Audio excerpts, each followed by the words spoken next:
The Dragon Lord Legacy, Chapter 5, Part 3. So, does that mean that you have secrets too? All at once, the trio of Elder Dragons answered in a unified voice of certainty. There was no hesitation, no regret in answering him, and their focus remained on him.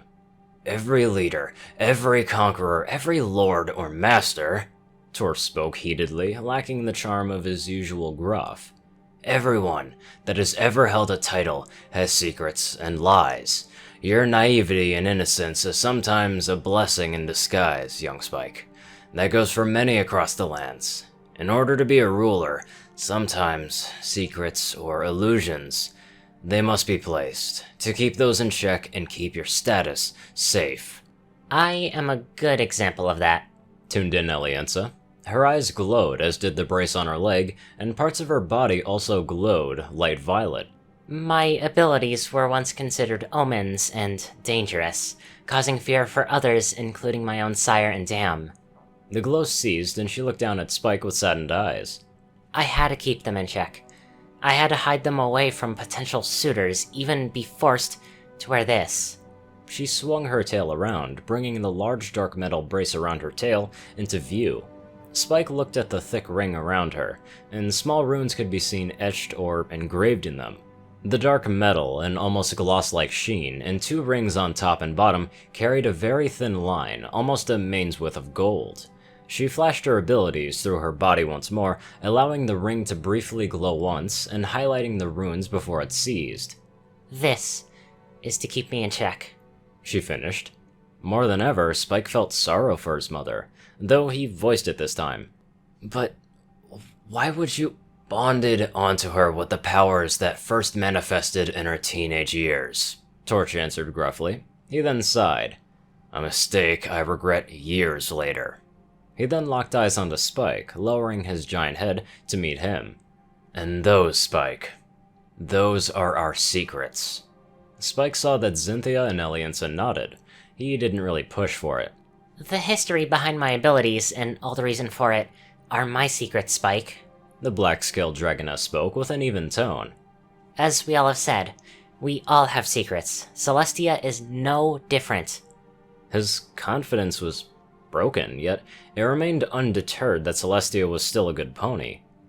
Does having secrets make a leader a bad one? Are you saying that all leaders are prone to keeping secrets at some point? He dared ask. Good or bad, it serves a purpose, stated the Scarlet Elder. Some can be revealed later on, while others must be carried to the graves, finished Elienza. A small brisk cold filled the room.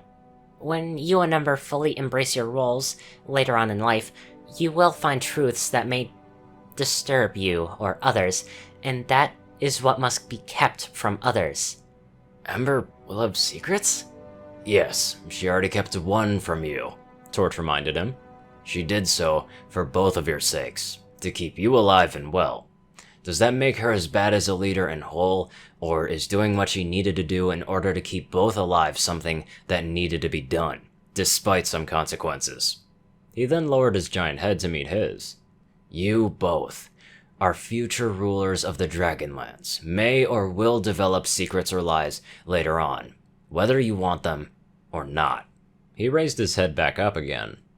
Spike remained silent, and the elders felt that it should be the end of their conversations. The sound of flapping wings were heard, and the dragon saw the return of Ember and her horde.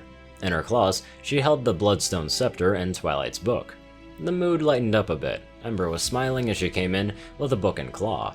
Spike could already tell that once he sent the letter, that book would light up like hearth-swarming Eve. He looked back at the scroll and claw. Well, it's now or never. We fixed the mistake that... He looked up at everyone. We all had a part in. My choices or all of our mistakes. That had everyone nod, except Smolder and Amethyst, the tallest being the one to input loudly on her disagreements. We had nothing to do with you, dude, the light pink dragoness yelled, irritated and huffing black smoke from her nostrils while retaining a small grin. We ain't at fault anyway. This really brought up the mood, with everyone chuckling at that. He nodded. Right. He flipped it over, making it a blank slate. He then reached down with a claw, scratching the cave floor lined with soot and sulfur. With a good part of his claw tip blackened, he wrote only a few words in it. Hi, Twilight. This is Spike. Yes, I have awakened, but if you want me to speak better, let us do it on your instant messaging book. He paused looking at it. He then thought that if she wanted his proof of his awakening, he made his brand of calligraphy of the last part in the only way possible. Sincerely, your #1 assistant. With a small puff of flames, the scroll ignited brightly before swirling in a flaming green light and flashed past them all and out of the cave, disappearing outside. Incredible. Cynthia saw with awe, watching the flame carry out the scroll. Sending objects or items in fire, and it'll be delivered almost instantly. She looked over at Spike, joy and wonderment twinkled in her eyes. Truly magnificent. Tell me, how did you come up with that method of magical flame manipulation? Spike shrugged, reaching for the book in Ember's claws. Well, in truth, Princess Celestia casted a spell over me when I was young. I guess we're not really magic resistant when we are young, so she casted one when I was about, 10 years old? Yeah, she casted one on me, and what it did was that since Twilight was her sister, she needed ways to contact her through studios without bothering her if she was busy. Ember gave the book along with a quill, and just as it did, the book began to light up. That was the old system. This one's the new one. He opened it up, and just as he knew it, each page began to flash with words be written at sentences per second. So, Twilight wrote as fast as she would in real life, making a lot of the sentences in a blur. He did get the gist of most of it, though. I'm so happy to see that you're awake. I missed you for so long, and so much has changed, so much. He allowed her to finish what she needed to say, ignoring most of it since a lot of it just repeated itself, until he decided that it was his turn. He took the quill and began a few pages over before they could be filled by her ranting. Yes, Twilight, I'm fine. I'm glad to see, read from you soon. I really miss you. You and every pony, all of our friends. I hope that they're doing well. He paused, looking up and saw that all the dragons were waiting on him intently, unsending a message to Celestia. He quickly wrote in. But before we play catch-up, I need you to do me a favor. I need you to send word to Princess Celestia that I am indeed awake, and she can recall that all the soldiers that are patrolling and setting up bases by the Dragonlands. They have all the dragons on edge, and it would be terrible if one pony made a mistake and started something. Do this first priority before we can speak anymore. As he wrote all of that, he spoke out loud for the surrounding group. That seemed to ease them a little bit, though they still waited for the response, and that came in very shortly. I didn't know Princess Celestia had sent guards to the borders. Are you sure that they're patrolling there? I mean, why would she do that? Immediately, he looked up at the elders and confirmed their suspicions. She didn't know about the guards. The trio of the dragons remained silent, but their eyes said it all. The princess had secrets, secrets even from Twilight. Once more, he spoke out loud as he wrote. Yeah, for the last couple of months, they've been bordering the Dragonlands, along with the Changelings, I think? The book actually paused for almost a full minute. It was a tense minute, and Spike wondered if it even went through. Finally, the book lit up again, and the next words came. I'm sorry, Spike, but I didn't know that Princess Celestia had sent guards on the border or changelings. Wait, how did you know about the changelings? He sighed in somewhat annoyance at the confirmation of the changelings. Yeah, I just got informed that they've been allies with us for months ago. What gives? He stopped and quickly shook his head. I'll read more about that later. For now, please get Celestia to recall all the troops. The last thing we need is a conflict, or a war. At the word war, the dragons bristled in different states of anger, disgust, or fear. Spike felt the vibrations through the floor, also hoping that none of it comes close. A follow-up message came up next. He read this one out loud too. As much as I want to speak with you, I think it should come first. I'll send a letter to Princess Celestia, but it will take me a while to get it through. He softly exhaled and wrote back. That's fine. The sooner the better. I'd rather not delay it any longer. He sighed, feeling a bit saddened that he couldn't respond to Twilight with better news. I'm sorry, Twilight, but like you said, a lot has changed. Some of it I wasn't even aware of until He paused, looking back up at all of them before shaking his head. Woke up today. For now, just briefly run down any changes we have until after you send the letter. Alright. Again, I'm really glad that you're back. Yeah, me too. He sighed and spoke up to the others. So, she's gonna send a letter to the princesses. Hopefully, in a couple of hours, we can see them leave soon. Apparently, Celestia had also created the same type of fast communication for her soldiers. When the elders, Spike, Ember, and her horde stood near the borders, they witnessed that the patrols have already begun disbanding and cleaned up their outposts, shy of just the hour of the letter sent. Most of them were in tents, and the few buildings that they had built were easily demolished, leaving a heavy print of where they used to be.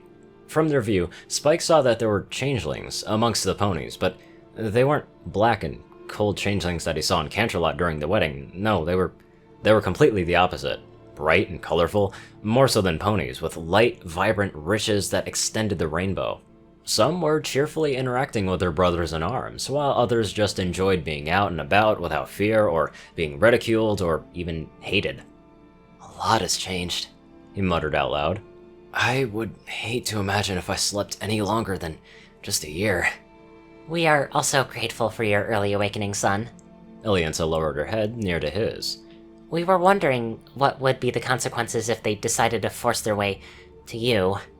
We would have fought, began Torch. But I'm not even worth it. It came out as a counter, but he felt unsure of his own words. Celestia had set out a camp for soldiers to monitor the dragon activity here.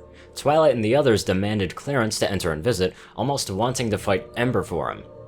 Why would anyone die for me? I'm not special. I haven't done much. I shouldn't be fought for, let alone start a war.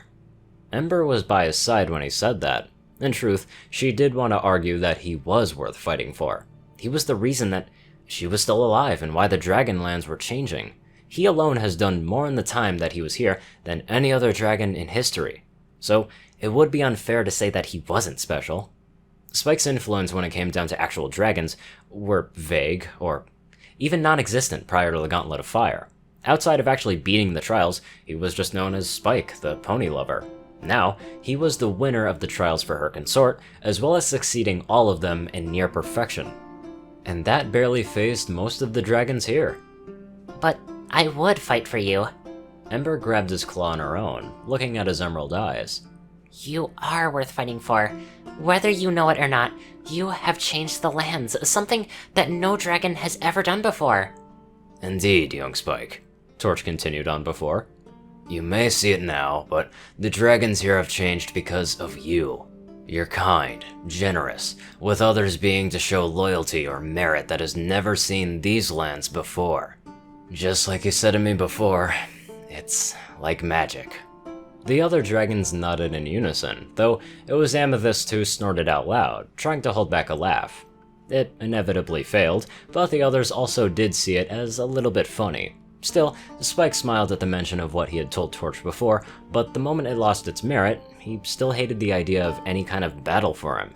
The book in his claws lit up and he saw that there was a message. Hello, my son. I am thrilled to see that you're awake. A returning warmth settled through Spike as he read the flawless calligraphy of his mother. When he would get personal letters from her, they would always fill his heart with a warmth along with a few chocolate-infused gem cookies that she would make for him. Even now, with the secrets and guards, his warmth remained strong for her. Hello, Mother. I'm glad to read from you again. I'm so sorry that it took me long to respond, but I guess I just overslept. It was a terrible way to defuse the situation, but he felt that if anything were to go wrong now, he might have wanted to get some answers from his mother. Well, I see that your humor hasn't left you, son. I'm glad to know that after your coma that you're still you. I just hope that you know that now that you're awake, you will return home soon. Right? He paused at reading that. Sure, he did want to return home, but not soon. Awakening left him with many more questions than answers, and he still needed to learn how to harness his inner dragon. And with that included his newly grown wings, his fire breathing, and perhaps learning from his mother's on fire manipulations. He decided to not answer that as the first message. Maybe, but first I do wish to ask, why did you have guards at the border? Why did you keep trying to fight Ember on being able to see me? She told you that any magical sources could be bad for me. Like Twilight, there was a pause, though it took a few minutes. Spike realized that despite being hundreds of miles away, he could feel the hesitance and obscure features his mother would have when caught with a problem that she didn't really want to deal with. Another minute passed before he got a reply. Well, we wanted to know if you were held captive against your will or being mistreated. When we got the word of the coma, we believed that it was their fault and we wanted to come. However, Ember stated that you were overfed with magic of sorts, and that whatever trials that did happen to you, it gave you a feedback that nearly took your life. I dare not imagine what would happen if they told me that you had died. Spike sighed out, loud, alerting all the dragons to him. He didn't want to look at them yet, and he just responded back. I am not someone worth creating a war with. I maybe am your son, but I have no stake in anything. You above all should know that war would never be good. No amount of thousands should die just because of what happens to me. I'm not worth fighting or dying for. He actually hated himself for saying that, but he didn't like knowing that others bled or gave up their lives for him. He had no value, no particular value that could benefit Equestria or the Dragonlands. He was no prince that could influence much, he wasn't a leader, and he definitely wasn't worth the amount of ponies that would get hurt for him, he thought. He hadn't received a response from her even now, so he decided to just write some more. Either way, I'm not coming home. Yet. I need some time to adjust my new body adjustments and learn more about dragon history. I promise I'll return home, but I ask every pony whom is with you there, that I will return home in 1 week. Reading that out loud, the dragons around him gave different looks of confusion, especially his mother's and Ember. You're not gonna return right away? Asked Ember, relieved but confused. He nodded and looked towards her. I just woke up, not even a couple of hours ago. I literally remember my life up to this point, but I need time to deal with body upgrades, and I need to learn more about what it means to be a dragon. He was about to continue, but his book lit up. Wait, what do you mean a week? Why not return now? That was Twilight's writing, and she was freaking out. He gave a small smirk and snorted out with a puff of smoke. Well, to make a long story short, I had gotten through several molts, or maturities, that's what ponies call them, but molts are for dragons. With them, I grew bigger, I'm stronger with my flames, and I have wings.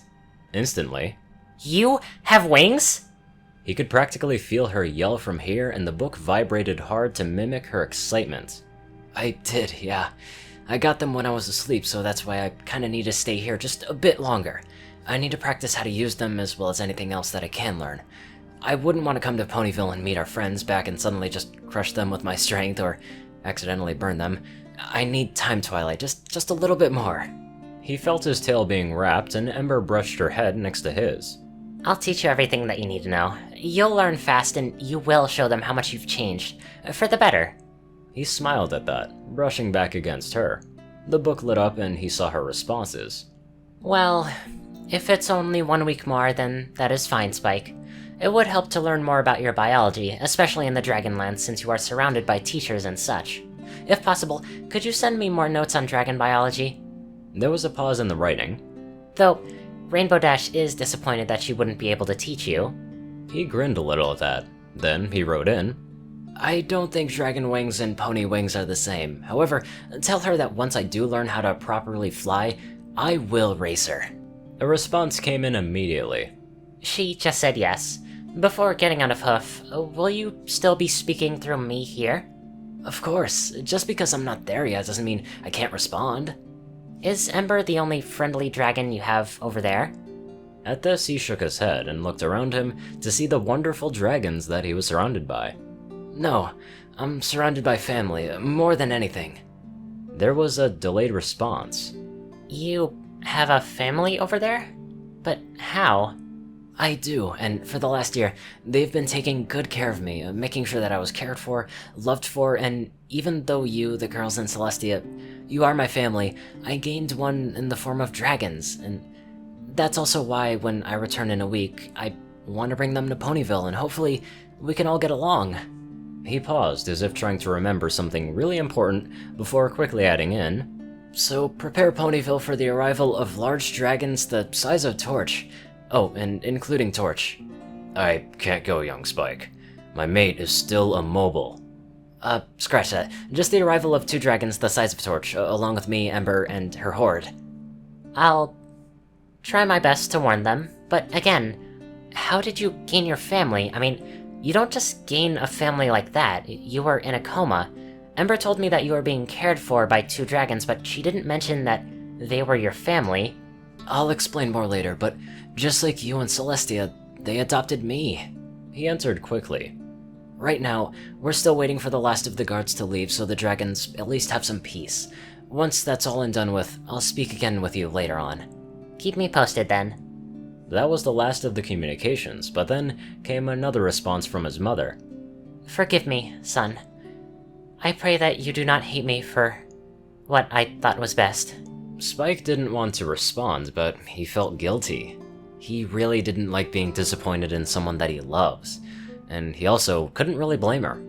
For what it was worth, he was something to her, he was something to Twilight, he was something to his friends, and he was worth something to many ponies out there. But not here. I will, but for now this week is just with me and my family here. With that, he closed the book.